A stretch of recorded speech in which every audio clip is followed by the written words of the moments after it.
Hey everyone, welcome back. Is the Vinted update stuck or not showing in the App Store? This matters more for Vinted than most apps. Vinted actively blocks outdated versions from connecting to their servers, so staying updated is essential.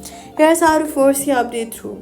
First, open the App Store and then search for Vinted or tap on your profile picture at the top right corner.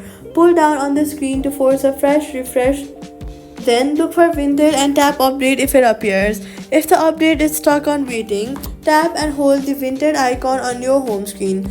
Tap pause download, then tap it again and tap resume download to restart it. If it keeps on failing, go to your settings app, then go to general, then go to iPhone storage and make sure that you have at least 1 gigabyte of free space. Updates fail silently on low storage. Free up space by offloading unused apps and then try switching from Wi-Fi on mobile data to before retrying.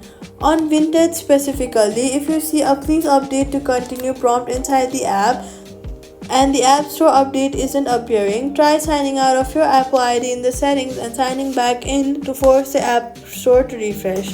So all you've got to do is go to App Store, pull to refresh, pause and resume if stuck, sign out and sign back into Apple ID if force update prompts appear. Vinted will be updated and reconnect, and that's it. Subscribe.